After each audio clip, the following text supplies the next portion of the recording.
So we welcome you back to the broadcast. Thank you. Thank you for having me. In our last visit, you indulged us with a little bit of the conversation of the day. You know, nobody wants to be an ambulance chaser in this story, yet it's important actually to remember what the heck happened, right, to set the foundation for what it is that It's you're the trying context, to do. absolutely. 2 years have gone by, and as you said a couple of weeks ago, it feels like what? Again, sometimes like 5 minutes ago, and then sometimes it feels like a million years ago. How's it feel today? Wow, I guess somewhere in the middle. Today I feel like I have my feet, you know, I'm grounded here, and I'm grateful to be that way. I feel close to my daughter, surprisingly.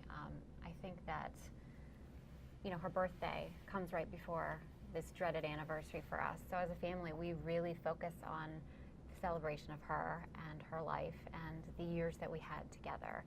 And that makes Christmas, you know, possible for us. That makes it a celebration that we can have as a family.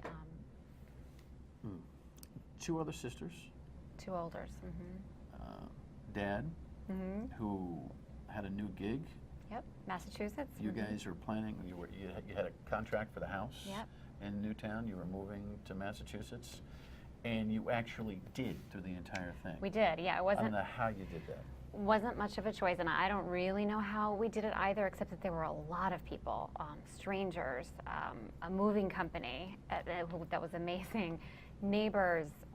People were around us all the time, cooking for us. Neighbors in Newtown? In Newtown. And then when we moved to Massachusetts, the neighbors were all there, ready for us. They knew? They did. How? Why? What happened? I think because it was just such national news, and because it was another Northeastern community. And I think it hit everyone really hard, but particularly those of us in the Northeast, because Newtown looked like any other little Northeastern hamlet. And it is. And as I told the viewers and the listeners, I mean, there's video of the day. You know, I grew up between the ages of, between grades 3 and 8 in the adjacent town, Brookfield. I mean, we spent time in Newtown all the time. It just is like, it was so shocking. It would have been shocking anywhere. It was shocking, period. You've already gone through the play-by-play of the day for the most part. And of course, if you miss a show, you can look it up on foxprovidence.com. You can see the previous program that we've already done on this. But the incredible poignancy of this whole thing is that you hedged as to whether you're going to send Joey to school on that particular day. Yeah. And I just wonder. You can't kick yourself. It's a normal everyday You're gonna, thing. you know, and every one of us families has a story like this, where, you know, what if we had done this, or you know, what if we had done that, or there's just no way that you cannot. But at the end of the day, you have to realize that, you know, you weren't out of line to send your child to this loving, wonderful school where her friends, her teachers, where this amazing, loving, nurturing atmosphere was. There was nothing wrong with that. It really, truly wasn't your fault. And you have to remind yourself of that. I mean, of course it wasn't. But listen, I'm not a professional therapist. The what ifs, yeah. You are working on a very, very important project here because? I feel like that place was so sacred to my daughter. And because I practically lived there with her, I was very involved in the school. You're a teacher. I am. I was a former teacher. So this, for so many reasons to me, was something that I needed to champion in her honor. I needed to make sure that all of the other schools, all of the other communities that have, you know, teachers and young children, young adults, that in order to go and do what we want people to do, which is learn and grow and become responsible citizens, there's got to be this sense of safety and comfort, and you can't have that if you're going to school every day thinking, well, gosh, I hope what happened in Sandy Hook doesn't happen here. I hope what happened in Columbine doesn't happen here. That's no way to go to school every day. And I think everyone knows cognitively, intellectually, that it is rare. It is an absolute rarity that something like that would happen in your school, in your school community. but it doesn't change the fact that it's all of our worst nightmares, whether we're, grandparents, teachers, children. Having the courage to do this, and it is courageous,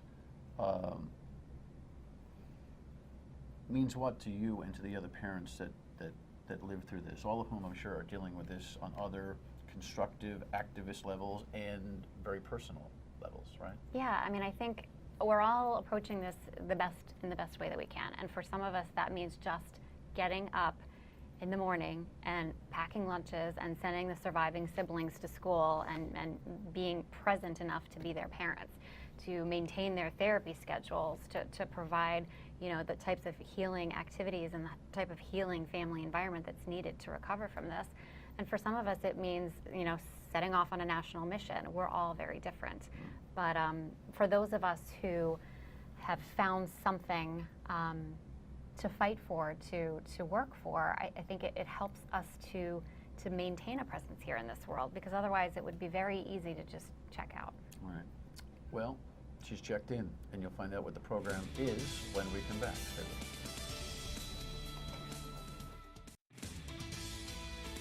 The women's shared experience combined with their growing friendship and led them to create what they call Safe and Sound.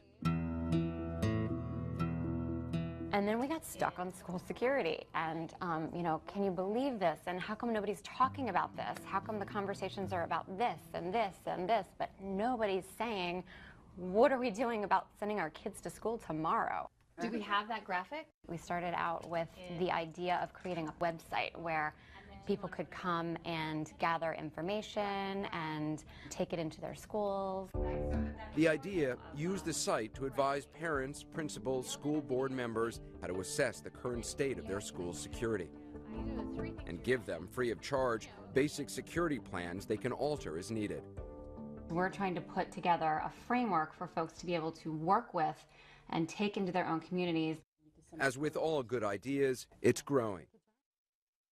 Yeah, obviously it is. How many communities are you working in right now? Wow, I don't know. I couldn't. I would have to guess. I have traveled myself personally to about 25 different communities, and we maintain conversations with them about their initiatives, and we take a very facilitative, role. We want Such a it to be. teacher you are. I am. What am I going to do? Use what you got. Yay. You got to use what you got. You got plenty. Yeah. What's the hands-on concept for people? What would they gain from what conversation you're trying to start? I think so many of the school communities that we talk to are desperate to do something. They just don't know where to start. They just don't know how to pull it together. They don't know who to trust. They've bought gadgets and technologies before, but they want to be sure that they're doing the right thing with their precious resources. Are you finding that a lot of communities just aren't prepared to have the conversation? Oh, absolutely, absolutely. I mean, we are invited to the communities that we go to. But every now and then there'll be, a group of parents in a community that is really pushing to bring us in, and some of the other stakeholders might not be ready for that. Meaning so the politicians. that can be challenging. Yeah, absolutely. the school committees and the police who would think they've got the whole thing You know covered. what? The police have been with us every step of the way. I can't say that I've ever had any. They already get it. So what's the tangible thing that you're teaching, dialoguing on specifically? Give me an example of a community that you think went, we're nowhere here, and got involved with what you were discussing and got somewhere. Tell me what the point A to point B could be or has been. So we developed a model called Straight A Safety, and there are 3 steps in the continuum. So assess is your first step. You really have to take a look at what's working well in your community, what areas of deficit might exist, what are your needs, what are your resources, what have you got to work with? And then you move into the ACT plan, which is where you do something about what you've learned. Take that information and build a plan. Start creating protocols and practices. Start making changes in the physical plant of the school. And then your third step would be audit. That's the continual awareness, the formal and informal checking of all of those measures and practices and things that you've put in place. And it's a cycle. It continues. It's never anything that's going to be done. Where did you get the intel to create that? In other words, where did you, what basis of expertise did you either have or tap into in order to create it? You know, I would say first and foremost, it was just my everyday, ordinary experiences as a mom and a teacher. And so I started putting these things together, and I started reading as soon as I was, as soon as I had enough brain power to do that, just started sifting through the information that's out there. And there's a ton, and there are amazing experts. Some are nationally renowned, and some are like next door that you just didn't even realize are here in your community. Is there a philosophy that you embraced that you're trying to articulate? Empowerment and education. We feel like that's the very first step toward making any type of meaningful change in your community. What's the person on the couch to do if they think, you know what, I don't think our town's doing very well with this whole thing right now? What's the first step? I guess you could say that's the philosophy. Get up. Get up off the couch and start a conversation at the bus stop, at the coffee shop, with your child's teacher, with the administrator. Start banding together with people that share your concerns and want to see some change happen. Did Newtown have it right? Did Sandy Hook have it right prior to this god-awful disaster? You know, I think we had many things right. There were things that were in place that saved us in a lot of ways that we could have never imagined that day. We had a single point of entry for our building, and it was locked during school hours. I would like to see it locked, around the clock. I don't think school safety, is only during the school hours, but we had that single point of entry. We had a buzz-in system of visitor registration procedures and protocols. All of our staff wore badges, and they had plans that they practiced. Our children had just went through a lockdown and offsite evacuation about a week before the real thing. So we definitely had a lot of things in place that were headed in the right direction.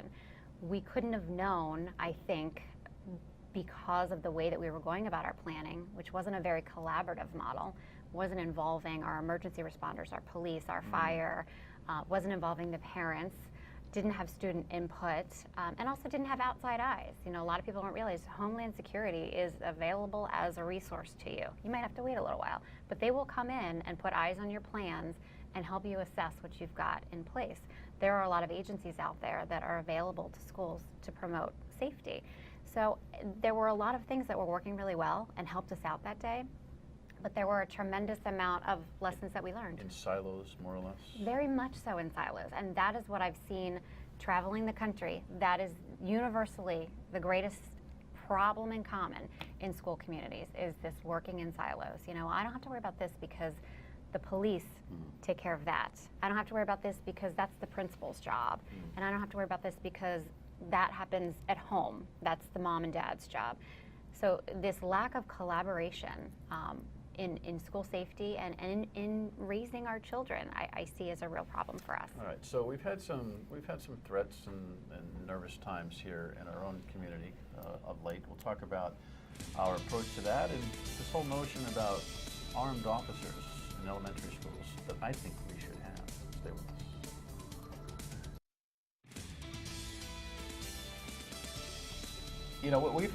We've had some nervous times here, and every clown in the world thinks that they can shake up a school environment now by phoning in a threat, and we've had these multiple district threats. And after Sandy Hook, Michele, there's no possible way that even before Sandy Hook, there really wasn't any way that we would ignore these kinds of threats. But since Sandy Hook, you just can't.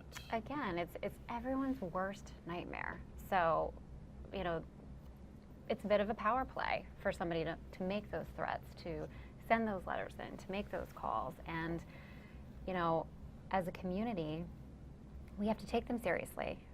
We have to have all the appropriate stakeholders and authorities involved to root them out, to see if there's anything to them. It's been, we have really good friends here in Rhode Island, and their children, there's 4 of them, and one of them is a special needs child, Joey's age. And for them, these threats have been especially devastating because they know personally how real a school-based tragedy can be. Right. And so to have, even the threat, repeatedly here in their community has been crippling to the family. I would imagine if you just tuned in, Michele is, I would never want to be nonchalant. You're a Newtown mom. Oh, okay, got it. And Joey was your daughter, and you lost her in this thing. And is there a proper way to refer to you I and all don't the know. parents? We all stumble around it. Yeah, I don't know. you're so good at your nature is just so accommodating to the difficulty that others have. I don't know what I would say it. if it was you. You know, how do you do it? So with your Safe and Sound Schools program, are you doing a clinical analysis of a school district's current situation? I mean, you're kind of a hit and run consultant in a way, right? In a way. Or are you embracing a town and actually moderating a conversation between siloed stakeholders? I would say it's more the latter. You are. So you're really getting in and doing that. Yeah, we really don't do assessments. We don't do we don't. I certainly do walkthroughs with school administrators, teachers, and usually a safety team. That's my big thing. You got to have all of your stakeholders represented. And but you have no training in this other than your No. education. No, but I got good people. So thankfully, you're right. You know, this is based on my gut that we need to do something about it. And yes, an ordinary mom who used to be a teacher can actually have quite an impact in her school community. I'm worried about teachers. I'm worried about teachers. The teacher unions and me don't always get along when it comes to the battles on compensation, pension, all that kind of thing. But I'll fight for their right to discipline students, which we don't do much of anymore. I'll fight for their individual rights a lot in terms of supplies and all of that. I'd like to be able to fight for their right to teach and not to teach safely, but not be responsible necessarily for school safety, the likes of which a lot of the conversations were exploding over since the terrible day. People suggesting that teachers be trained in self-defense, be able to be armed, have the option to. The whole conversation started to get completely out of control. I mean, what 14-year-old kid right now who dreams of being a teacher wants to take on the added burden and responsibility of having to be gun trained? Exactly. So talk to me about that perspective. Yeah, I mean, I can tell you, and I left the classroom about 10 years ago when my second child came on deck, and we realized that my salary was covering daycare at that point. But even in those days, my plate was so chock full of responsibility, and there wasn't really enough time to do it all in a 40-hour work week. There just wasn't. So this added responsibility of having to also now wear the hat of literally a protector or a police officer, it's ludicrous. And it's also when you look at the personality profiles of most educators, your Myers-Briggs, for instance, we're just not the kind of people that think that way. No, but you're protectors. We are protectors, so it's without a doubt. It's a split dichotomy. Real quick, I think we ought to have armed police officers much more proximate to elementary schools. They are allegedly our precious cargo. We have armed officers in middle schools and high schools on a regular basis here. Do you agree with me? I do, but I would take it a step further. Not just armed officers, they need to be specifically trained school resource officers. So yes, they are law enforcement officers, they are, police officers. However, this is a special breed of police officer, an SRO. Oh, we don't have the budget. Oh, we have the budget to send them in the middle of the high schools, but we don't have the budget for what? I don't want to hear that because I am a coupon clipper and a box top cutter, and I can fundraise like nobody's business, and so can every other parent in America. So just like we fundraise for smart boards and iPads and new playgrounds and copy machines and laminators, we can also do the same thing to address the very critical needs of safety in our community. After the holidays, come to the radio show. We'll talk more about this. Congratulations on the project. Thank you. Thank you for the project, and God bless you. Thank you. Thank you very much. You too. In our prayers. Final thought or two when we come back. Stay with us.